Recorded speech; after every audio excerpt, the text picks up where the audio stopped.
know Steve couldn't make it, so I want to record for him today too, just so he can kind of catch up with what's going on. So this is I just kind of figured there's been a lot of talk about us meeting for church online and sharing information, and with iMinistry not meeting this year, I figured it was a good opportunity just to kind of us to put something in place. So once a month we can meet and chat and get ideas from each other. And so kind of my thought process was that we'd do two things today. We'll pick three things today. One is just figure out who's going to attend regularly. Hey, Jeremy.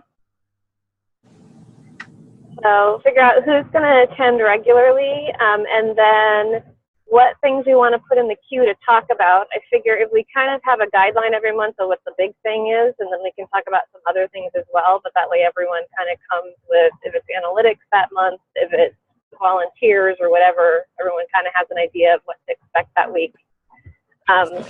And then just when are good times to meet. Like I know Steve is going to be in the UK, so times for him are not always great in the middle of the day for the US.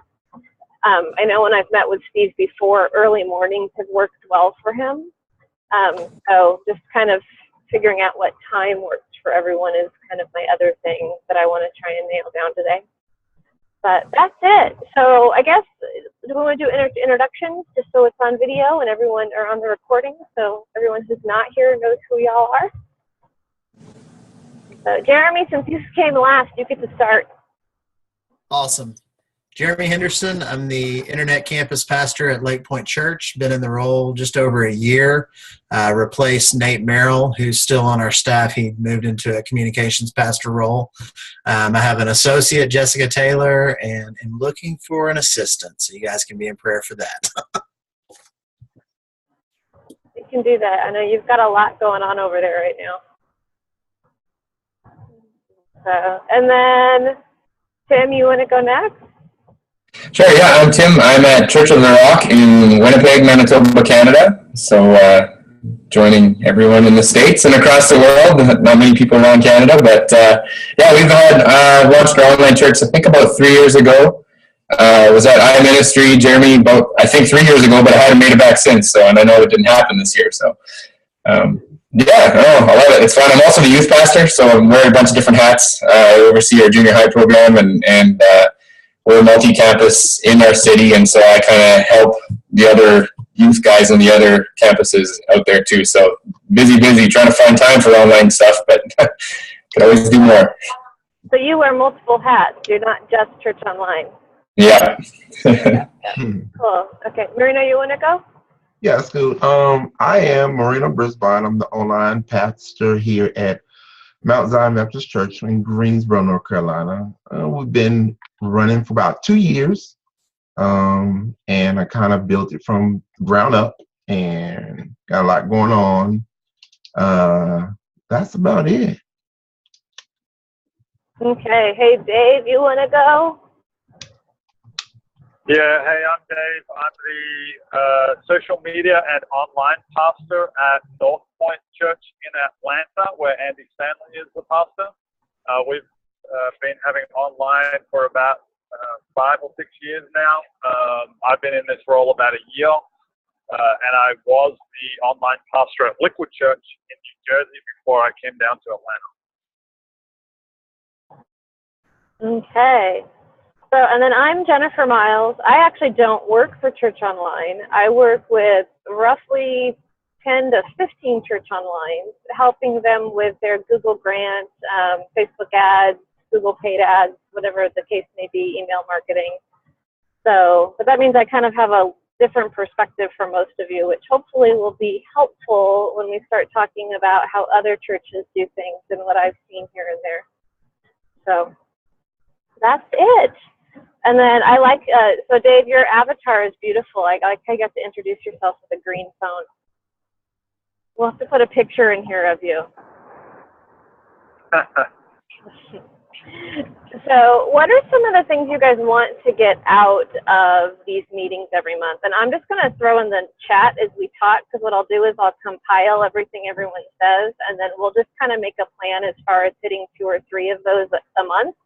And then if we have time for more each month, we'll add more, but I just kind of want to rotate through. Oh, so I guess I should say, so I am in the middle. I'm not driving. I'm a passenger. I know it reverses, so it probably looks like I'm driving. We are on the way to Frankfort, Kentucky to see the Capitol building today with some friends. So, but I didn't want to miss the meeting, and so I figured I'd just take it while we were on the way. But yeah, that's it. And then, yeah, so what do you guys want to get out of these meetings for the next, I'd like to see us meet every month indefinitely, but at least over the next 3 to 6 months. What do you guys want to get out of these meetings, and what do you want to talk about? So I'll start. Just some topics I'd love to cover and hear different perspectives on. Marketing, inbound marketing, follow-up, funnels, anything marketing related as far as marketing online church, how to continue the conversation, how to move people from, one area to another. How do you market to the people online that are attending? All kinds, anything marketing. I would love to discuss that and see us talk through that. Facebook Live is another one I'd like to talk about. More and more churches are doing Facebook Live, and so I'd be curious how that's going. We haven't done it yet. What kind of volunteers you want staff for that? What kind of policies? Anything around Facebook Live would be awesome to talk about.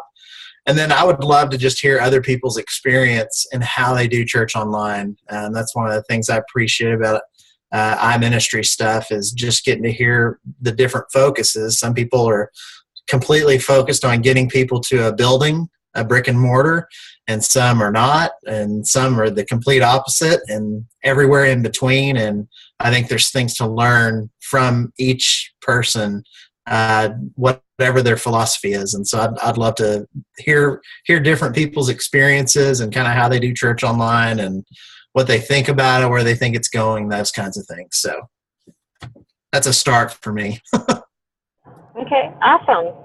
Who wants to go next? I'll go next. I think for me, I want to I'm along with Jeremy on a majority of things that he said, but I want to learn a little more about automation. I'm going to start at the top of the year. So automation, and then also just how to, what's the best term? I guess nurture my small groups. To be able to get the most out of them, if that makes sense, if I'm making sense. So that's kind of where I am. And then I'm like Jeremy, just to kind of learn what everyone else is doing, and seeing what works and what doesn't work, and all those type of things. Okay, so tell me what you feel automation means. So as I'm expanding, I know what you're looking for. Okay, so I think what I'm looking for instance, whenever my people do salvation, I usually make these calls and I send a letter to them. But I want to create this system where it automatically sends them an email to kind of give an anniversary, like, oh, on this day you got saved, that type of thing. And so that's the automation that I'm kind of talking about. Okay, awesome. So I'm just going to say where if someone interacts, you have a way to follow up. Right. Okay. Strategically. And then, so you guys do small groups. Do you have a formal small group strategy? Not a formal. What I'm doing now is I'm using Zoom right now. And I just started small groups. So we've just finished our first session or curriculum like a month ago, and I'm about to start again with unqualified. So yeah, I don't really have a formal. What I do is I use a closed Facebook group to kind of communicate with them, and so they can get all their material off that, and then we meet on Tuesday on Zoom. That's pretty formal. That's pretty structured. A lot of churches that I work with will just have like some Facebook group someone can join. So you've got a good structure going there. Okay. So okay, and then Marieno, you want to go? Oh, Marieno, you just went. Tim, you want to go? Sure.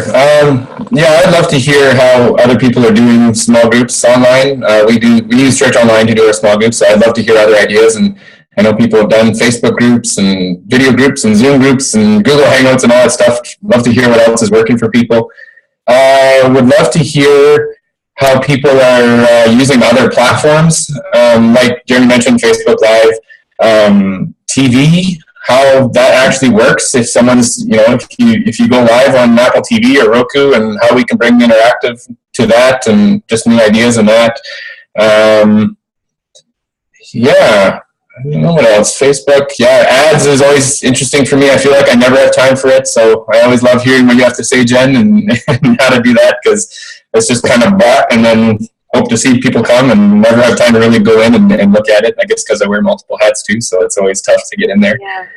Yeah, just love hearing how other people do church, live, not live, what works, when you're on, how people are, volunteers, chat training, how you build your teams, and if you start getting chat hosts from all over the world, how you connect with them and get them on board with who you are as a church if they have never attended church and things like that. So it's kind of love to hear how other people are doing things.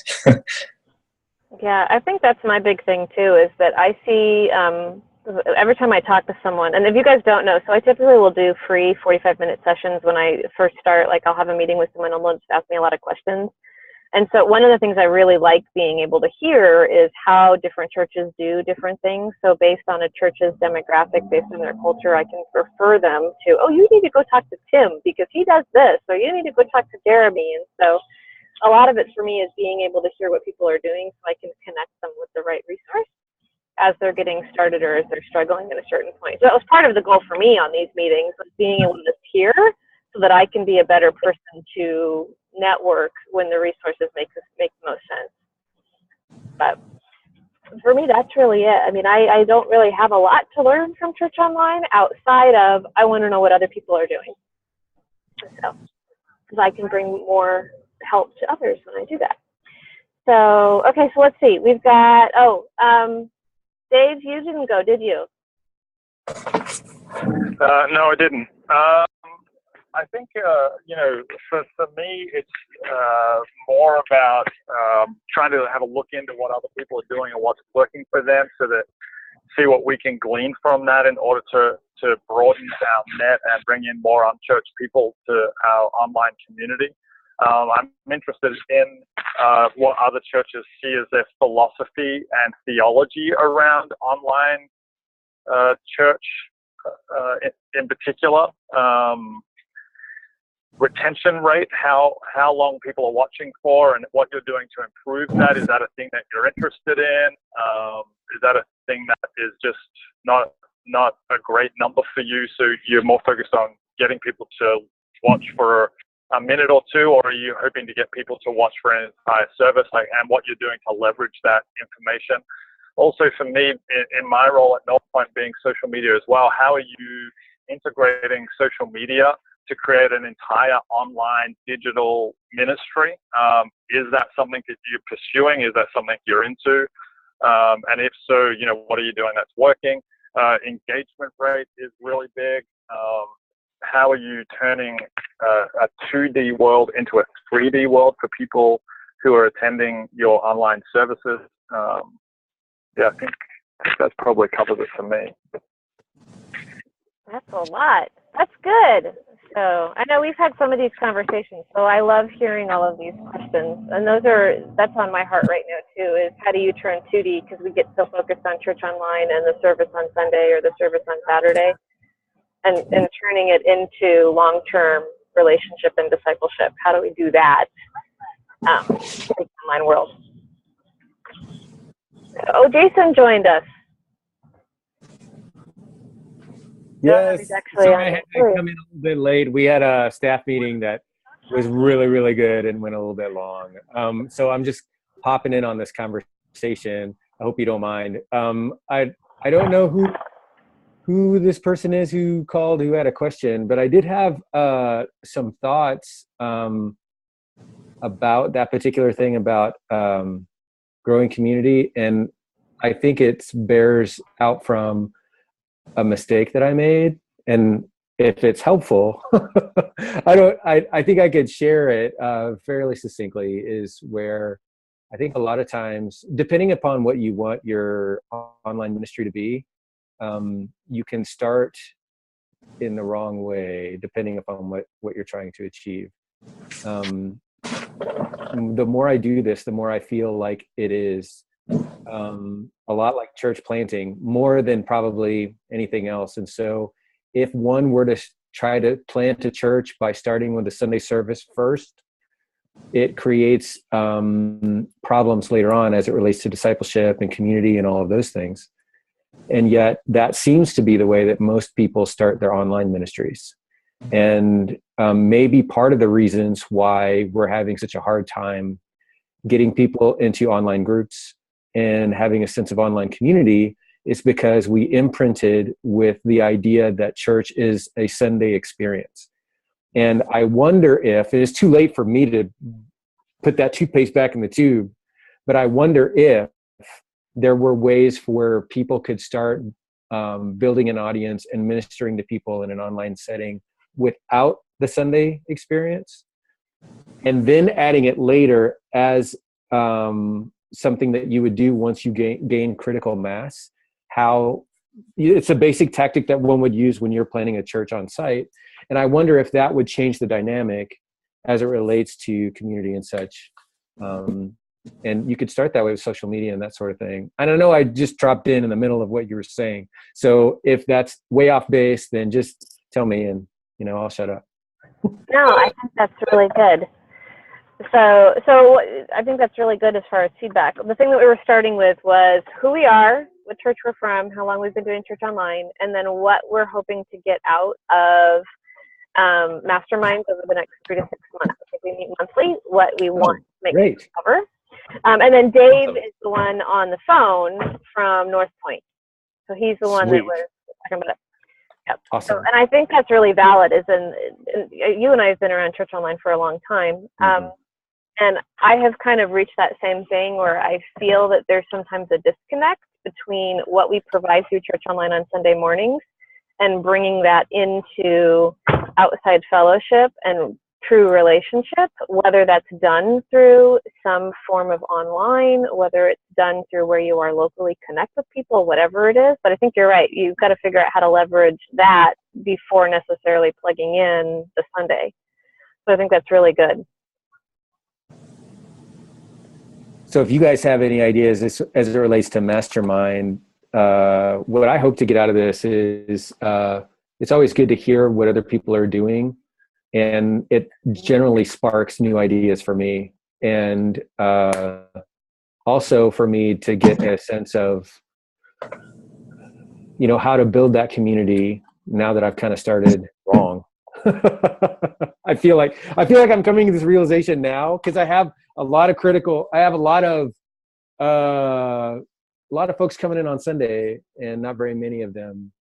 And it may just be everybody that I talk to, it just seems to be the nature of the beast. But I wonder if it would be that way had we started differently. And it's too late now, but I wonder if I were to look at church and say, okay, what would church look like without the Sunday service? Because when Jesus told his disciples to go into all the world and preach the gospel and baptize them in the name of the Father, Son, Holy Ghost, he never talked about a Sunday service.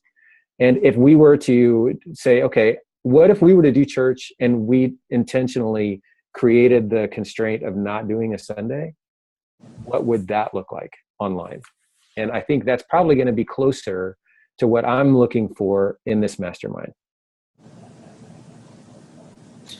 Yeah, that's good. Hey, Jason, did you read my blog post from last week? Yes. You were all fired up, man. That was so fun. I'm like, yes, I totally agree.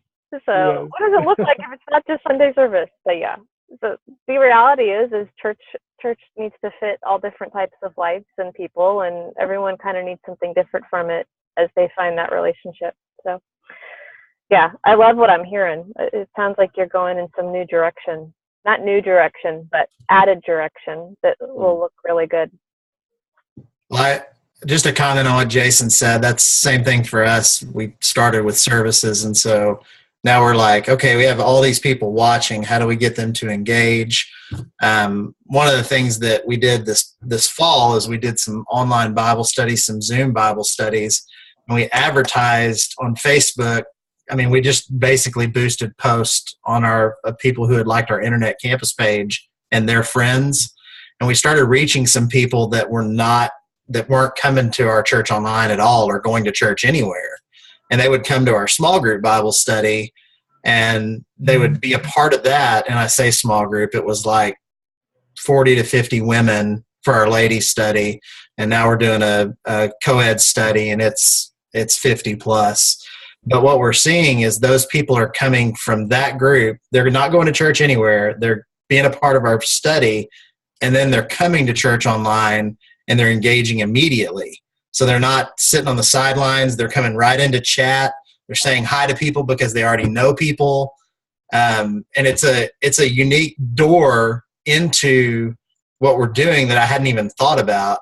And I'm wondering about exploring that a little bit more and seeing if, as we do small group or topical type studies online, if that starts to bring more committed, encouraged, engaged people to church online. Whereas our normal thing is, we advertise, they come, we beg them to come into chat. They don't. They might for a month or two, and then they finally do. Whereas these people are coming, they're interested in the study. They study. They're part of the Bible study. They experience what it means to interact. There's chat. There's video. And then they come right into church online, and they're already engaged. So that I'm curious about playing with that this next year and see if we can see more people come in already engaged. Yeah, I like that. So I'm curious, is part of the reason because you and Jason, both of you have kind of been in church online about the same amount of time as far as your campuses. I wonder if this is something that the maturity of your church online is now showing this to be a deficit, whereas the younger church onlines aren't necessarily seeing it yet. There could be some correlation there. I think part of it is just the general, I don't know, this is just how I roll. And I have to watch my own dark side of the innovation, thing that God has put inside of me. When it starts feeling old and I get into maintenance mode, that's when I start to feel dissatisfied with it. So part of it, I'm not sure if it's just my own dysfunction or if it is something that God is leading us toward as it relates to, but one thing is definitely true. The more that you do it, you start to notice patterns. And so the pattern is, at least for us over the past almost 7 years now that we've been doing, is that people show up and they don't engage. And that doesn't mean that life change isn't happening. It's just that we don't know it. So I'll be over at the baptismal pond, like this last time we did a baptism, and I was like doing baptisms on site here. And someone from Shawnee, where within the effective reach of one of our campuses, they got in line so that I would baptize them because we had different ones going at the same time in parallel. And she came up to me and she said, "I'm so glad you're here. I wanted you to baptize me. I've been coming online and I came to Christ online. And now I come here on site, and so all these things are good, but I never knew it. And I had never seen her before in the chat. I mean, all of these things are happening in ways that we can't measure. And then other things happen, like, this, group out in France is doing they're taking our materials and planning a house church, and they were on vacation in Holland, and they were wearing, Westside t-shirts because I sent it to them because I want to encourage that kind of behavior, right? And so they're out, wearing their Westside t-shirts, and they're off in Holland, a totally different country, and somebody walks up to them in a flea market and says, "Oh, that's my church." And they're like, "Who are you? How do you?" They're like, "Yeah, I go to Westside Family Church every weekend. I don't know who these people are."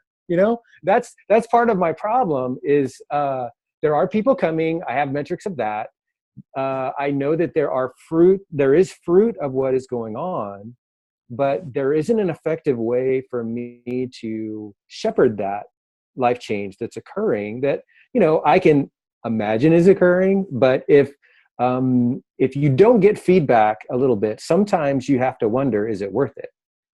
Because, you're just doing your thing, you're in chat, nobody interacts, or, just nobody in relative numbers to the number of people that are, coming in Google Analytics and all of that stuff. And so it's really easy to get discouraged and say, why are we doing this? Not really knowing that there probably is life change happening that we don't see. But on top of it, because we don't see it, we can't shepherd it either. And we can't help people take their next steps. And so it's just organic in a messy, dumb sort of a way, not in an intentional, we're doing it right sort of a way. So I feel like we're doing a really good job of scattering seed, but we're not really doing a really good job of discipling people and making disciples. Do you see what I mean? So for me, at least after you do it for a while, the allure of a big number doesn't mean anything to you anymore, because you can artificially create it if you want to. But what really gets me is life change and watching discipleship happen and watching people re-engage and become volunteers. And so for me, those are the indicators of health for me, not a number of how many people show up. Although I will say, I really, really want to get 500,000 people this year. I've got my little type A kind of goals kind of stuff that I want to get done. But, at the end of the day, even if you have that many people hearing the message, that doesn't necessarily mean that life change is happening. And when it comes to making disciples, I think that's our primary calling. Yeah, I found that the same thing. We focus more on those stories than the actual numbers of the service. I mean, you still track that and look at it, but I had the exact same situation. We had a baptism information meeting that I was leading, and someone came in there and said, "Oh yeah, I came to your online small group a year ago, and this is my name, and I remember that name in the chat." And she's like, "I've been coming to the church ever since, and you're getting baptized at first I heard of it." And I was like so excited to baptize her. And like, "Yeah, you started off in our online campus," and I find there's always, every week I can find some sort of little story, and that's what we celebrate more than how many people came in online. It's awesome.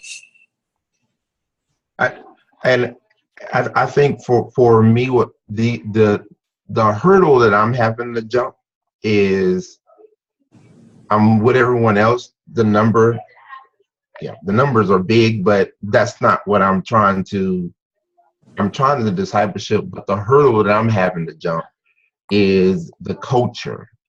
And what I mean by that, I am actually the only African American church in the city that is doing online.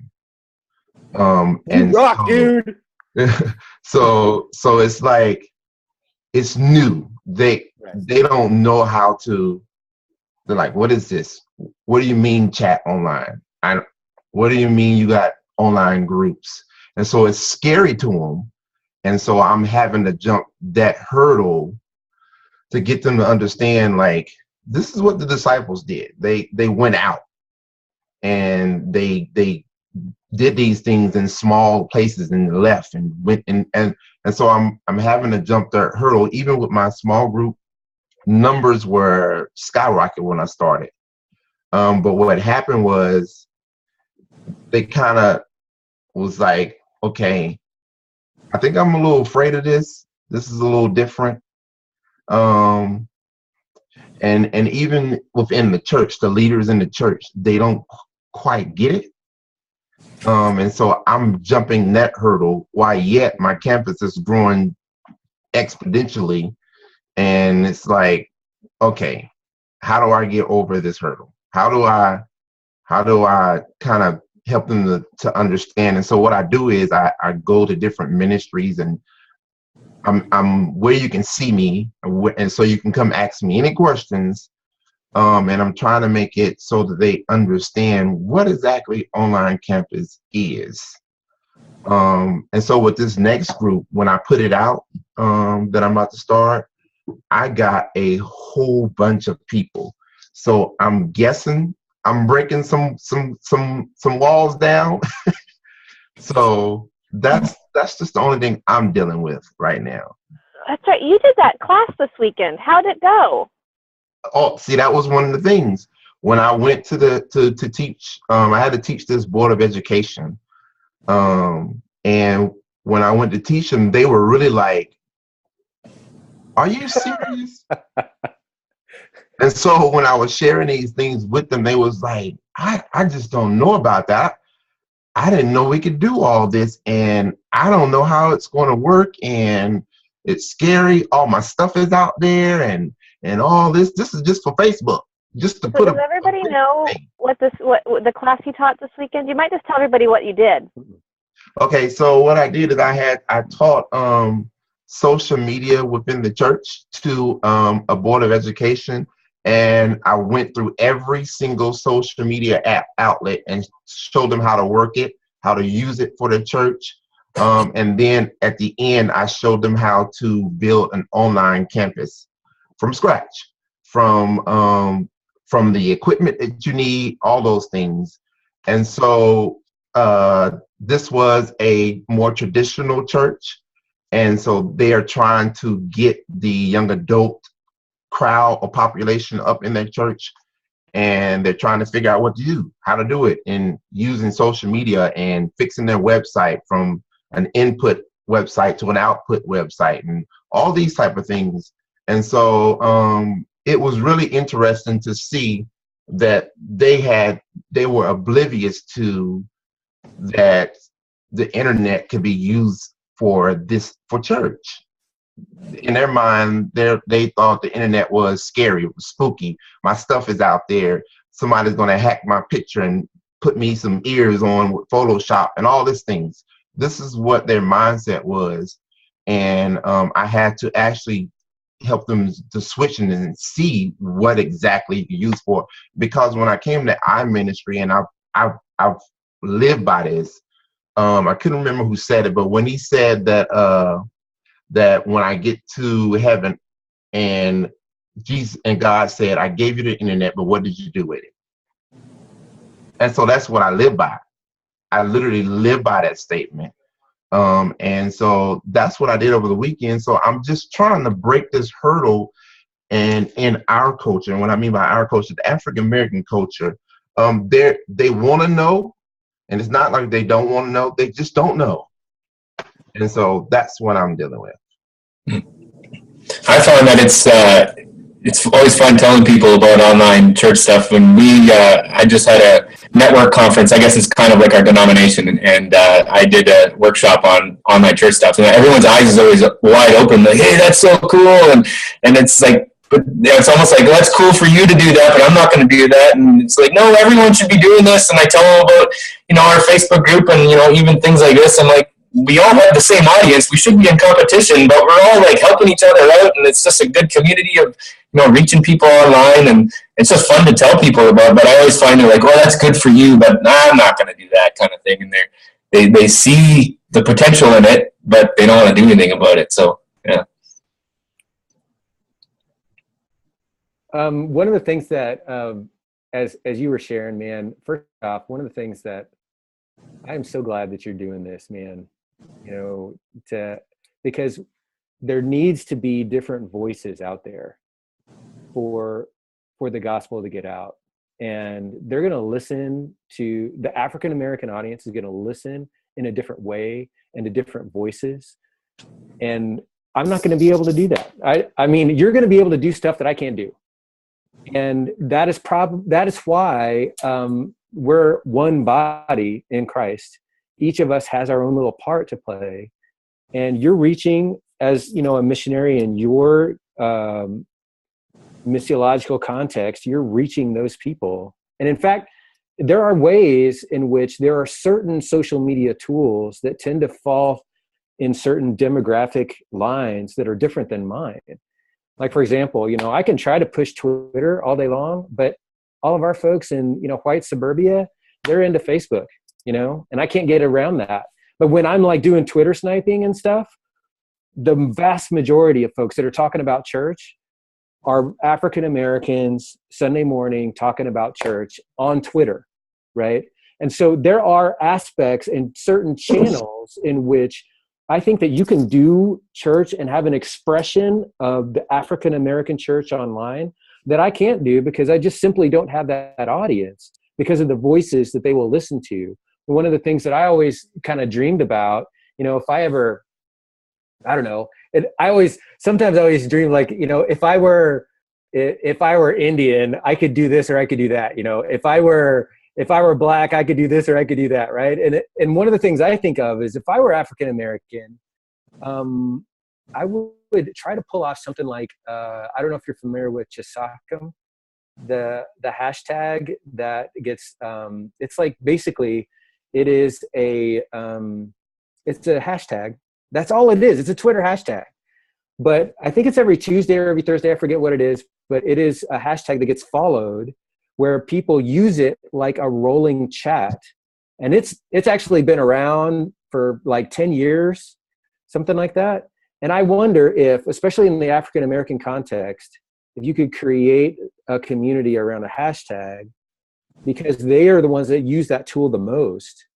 And even, I don't know, there are ways in which I think you're at an advantage over some of the ways that, we do ministry, like out in different places in Southeast Asia and India.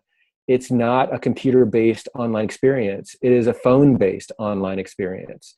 And I think that, the African-American context kind of bridges that gap a little bit, where they may not have a computer at home, but they do have a phone. They have a smartphone. And so if you channel all of your efforts in that line, you're probably going to reach the audience that you really want to reach more than trying to be super broad with it. Whereas, in the context in which I'm in, phones are becoming predominant, but it wasn't like that for a long, long time because they all have computers. But what I'm noticing internationally is the exact opposite. And so the funny thing is, on one hand, dude, I love the fact that you're doing it. One, we need it. The body of Christ needs it. And I love the fact that you're doing it for the right reasons, for the right person. The truth of the matter is, probably you're going to have to kind of give up on, I don't know, maybe I shouldn't say this. Maybe your pastors are way more forward thinking than most people's, but they probably are never going to completely understand it, and they don't have to. The truth of the matter is today, with all of the church planting internationally that is spawned off and our online audience today in our church, I kind of pastor and oversee twice the number of people that we have on site, but they don't see it that way, and that's okay, because I'm not doing it for them. I'm doing it for Jesus, right? And I love the fact that the whole reason why you're doing this is because of Jesus. I think if we stay focused on that the reason why we're doing this is because he's given us this tool. He expects us to use it. He's given us the Great Commission. It's not the Great Suggestion. And so we're just going to give it our best, our dead level best to try to pull this off, right? And who cares if anybody understands it or not, or if even they appreciate it. The point is, we're trying to get the job done, and we're reaching people that they won't be able to reach. And so in that sense, I feel like that we're catalysts for getting the gospel of Jesus Christ to places where it will not have reached them in any other way. And once everybody hears, then we can all go home. And then we can figure out who gets the pat on the back and all of that, and that's, but in the meantime, don't sweat it if they don't understand, because, I've been doing this for a long time and they still don't get it. Definitely. I appreciate it, Jason. I appreciate it. So I just punch him in the throat, but some days, most days, I'm okay with it. Right? So keep on, dude. Your labor is not in vain. Yeah. In the Lord. It's I not. appreciate it. Thanks for the encouragement. I need it. Definitely. Well, just to add to that, or not really to add to it, but just what you guys were talking about, one thing I feel like that's half A fourth of my job here at my church is constantly keeping the vision of what we're doing and why we're doing it in front of people. And one of the things that's helped me, and you guys already mentioned it, is having stories ready. So when I'm sitting down with a staff member, man, I'm sharing something that happened recently that they can understand the context, and understand why it's happening. And I don't know who said it, vision leaks, but you're constantly having to keep the vision before people. And it's not just your campus, not just your online campus, it's the people you work with and those that are on staff. And I'm not trying to convince them, because I agree with Jason that some people just aren't going to get it. But I am trying to show them that God's making a difference in people's lives through this ministry. And that the best way for me to do that is stories. I mean, stories sell. They sell. They persuade. And stories of life change, just keeping those at your forefront, sharing those with your volunteers and your leadership, sharing those with the people that you're on staff with, sharing those with your online audience, because they can identify with those. That'd be another thing I'd love to hear, how you guys are doing stories. I've seen some of the stuff that Life Church does, and I see some effectiveness in that, but I would love to hear how you guys do that, how you guys share that, and ways that we can all improve in that, because I think that really makes a difference in people's lives. One of the things we got to do lately, it was kind of fun. We had a service where we were actually praying for healing for people, and there was an opportunity at the end. And so we were live. So I'm live online. We're chatting and praying with people online as well. And then at the end of the service, there was like, hey, has anyone experienced any healing or testimonies? And people are, raising their hand and sharing the mic. Well, I'm in the back room in the chat, and I got some stories. And so I run out to the front of the stage, and my pastor is like, oh, here come stories from the internet. and I got to share with everyone some stories that people, getting healed online in the chat. And it's always a running gag between me and my pastor. He's like, so you mean that like real people are online? I'm like, yes, they're real people. And he knows, but it's more his joke now. And in front of the whole church, it's kind of fun. But those opportunities where it's like live, then people go, oh, this is like really cool. This is not just some story that's on a blog somewhere or something. Like, this is happening right now. I'm always going to be like, no, I talk to robots online. That's who.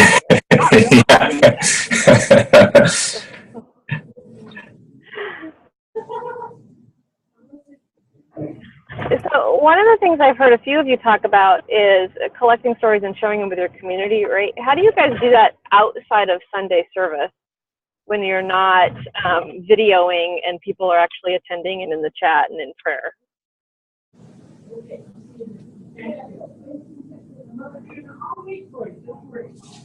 We just throw it out on the Facebook group. That's what we do, because the large majority of our audience is there in our Facebook page. That's for us kind of if you're looking at the concentric circles, that would be what I would consider our real congregation, or the folks that are part of our Facebook group, and not the crowd, the ones that come on Sundays. So for us, I'll share those stories right there inside the Facebook group. We had one that was shown to the whole church a couple weeks ago about the Hanchers in France. And so that was really fun to give them just a bigger perspective. It gave our folks on site a bigger perspective of what was going on. Another thing that we do with our on-site stuff is for folks to see the chat on site. We set up a big screen TV in the lobby and have all of our volunteers that are on site. We all meet together, and our volunteers really love doing that. I mean, they like being with each other, and it helps us to anticipate some of the things that happen in the message, because we run live so that we can respond quickly in the chat, because we get about somewhere between a 15 and 30 second preemptive idea of what's about ready to happen for everyone else. And so we use that time to just call audibles right there in the moment amongst the team. But one of the things that happens is that our folks that are milling around in the lobby on site is that they see the chat, and they notice that people are they're being prayed for and being responded to. And that for them opens their aperture to realize, oh yeah, there is a whole lot more going on than just what's going on in the room. So that's another way where we can share and keep things visible and out there for people. Even if the chat gets a little dicey, it doesn't matter. I mean, this is just real life. And so it becomes really great discipleship and actually volunteer recruiting opportunities to just do that in the lobby. But amongst our team, a lot of times I will take those big Google Analytic numbers, and every month when we get together, I will share those numbers and say, look, here's the number of people that God is bringing to us that we're responsible for. So whatever that Google number is, that's our effective reach. And that is the big motivation, not from a success point of view, but as this is who God is bringing to us. Yeah. And that gives us all a sense of responsibility of, wow, we need to shepherd this well. And so then I'll celebrate the stories, the numbers. I generally don't celebrate numbers with anyone else outside of our team because they just don't get it. It creates other types of questions that you have to create equivalents for that don't exist. And so I spend way too much time explaining that. So I just don't bother. I mean, at the end of the day, most churches, really, the nickels and noses that everybody looks at, the numbers themselves actually don't mean anything. The trends is what means something, whether we're growing or whether we're shrinking or whether we're plateaued.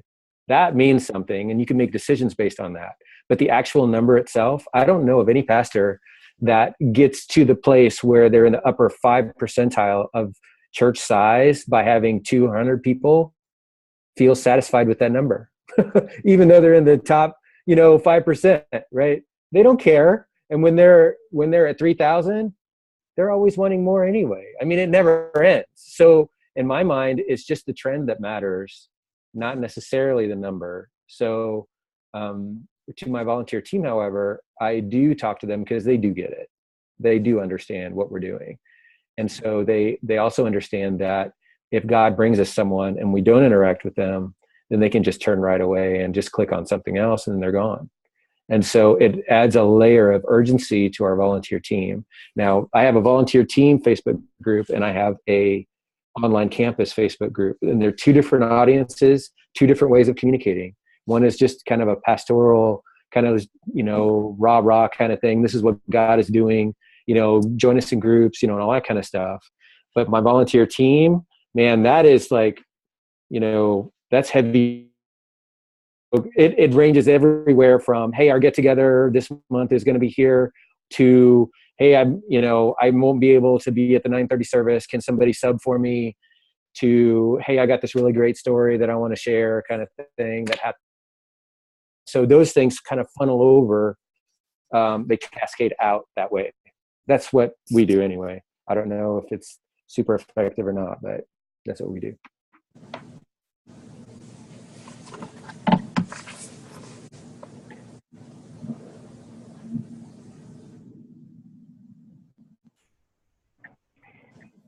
Jason, I'll tell you that you have a really unique way of dealing with your volunteers anyway. Like all the different churches that I work with, you're one of the few that has that lobby area where everyone sits together and does the service together, and then having the monthly group that you do that I get the invite to every month. Yeah. You're one of the few. You're part of our, that's the thing. You manage our Google Ads. You are part of our team. You haven't showed up once yet. I know, I need to. So, but yeah, I mean, you're one of the few that I see that does that kind of camaraderie and really tries to build the volunteer team. So even if you're not there in person, I still feel like, oh, I'm still part of the team. I'm invited to things. Yes, at least once a month. Yes, and just so that you know, at some point during December, as kind of a Christmas gift, and I do this every year. We do this around Easter, around Christmas time. I'll take everybody out to a movie, and we try to have it be something like some kind of Marvel movie, because we have an ethos here with our team that everybody has a superpower and we're better together. So I love the Avengers because, everybody kind of does their thing.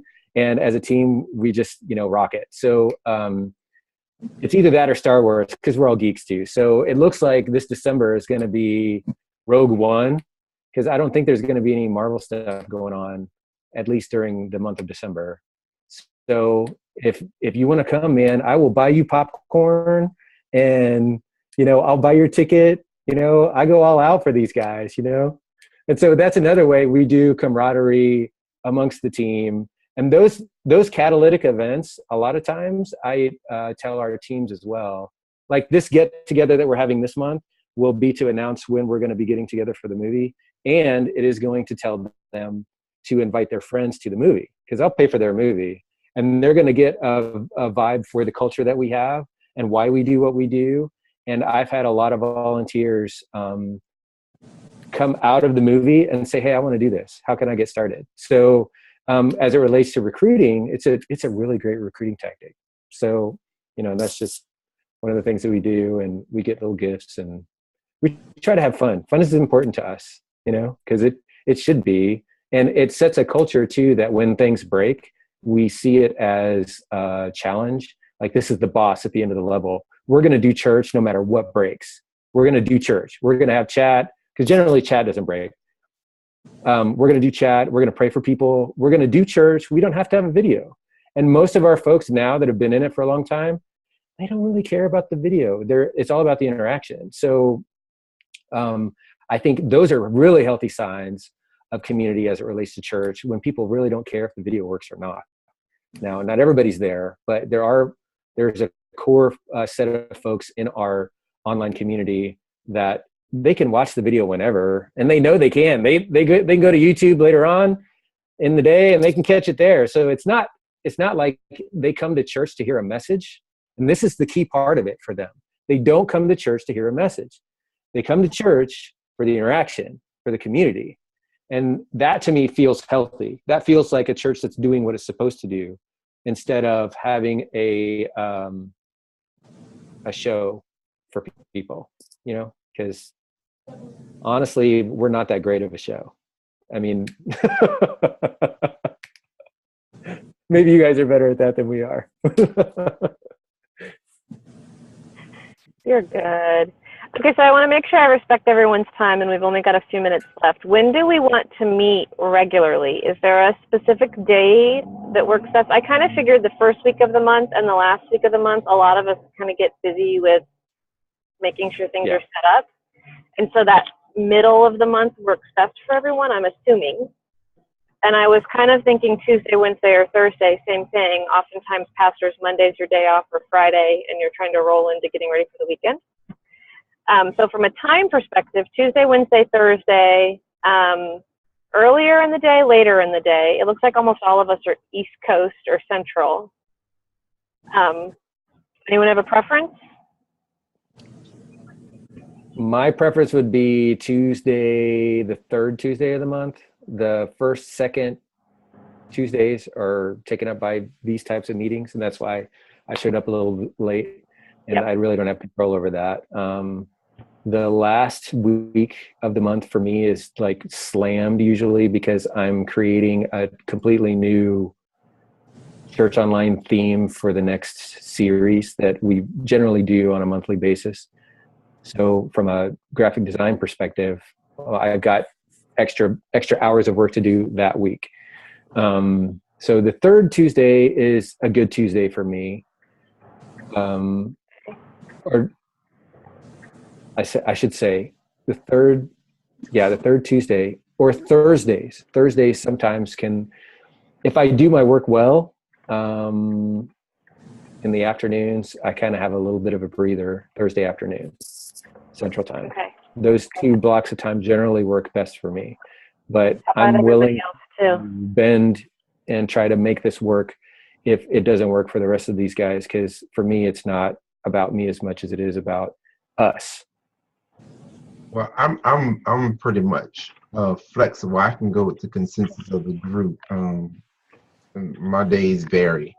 I have a creative team meeting on Tuesdays morning, like that was this morning, and then I'm usually free. Thursdays are definitely fine. So I can pretty much go with the consensus of the group. I like Thursdays too. Thursdays? Okay. Tuesday morning is fine too, but Thursdays is best for me too. Yep.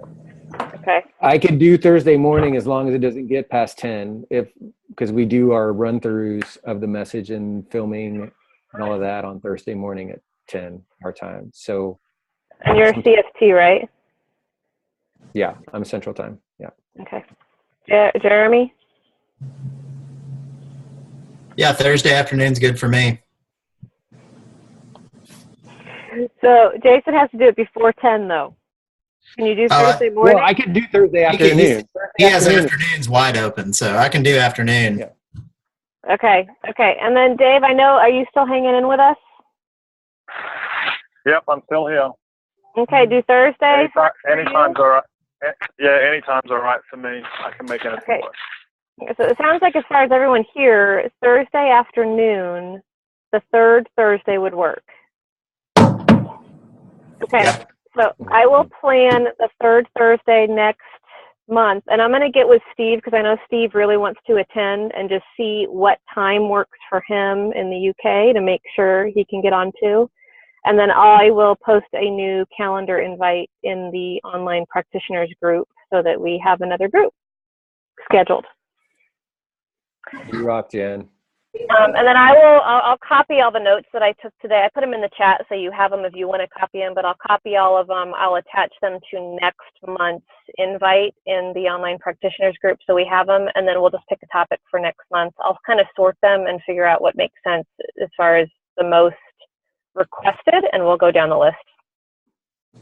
So, I noticed that you're recording this as well. Are you going to post that in the group too? I will. Just save it, or? Okay, awesome. Yep, I had a request for it, so I figured I'd record it and post it, so if anyone else wanted to join, they could. So. Awesome. Okay, then it is on the hour, so I will let everybody go, and I'll get notes up and go from there. And then I'll see you guys all on the third Thursday next month. Sounds good. Sounds good. Okay. Oh, Christmas is next month, so that might make things different. Yeah, the third Thursday is the 22nd. No, 15th. Okay, the 15th still should be okay. Okay. Okay, and I'll talk to y'all then. All right, see ya. All right. Bye. Yeah.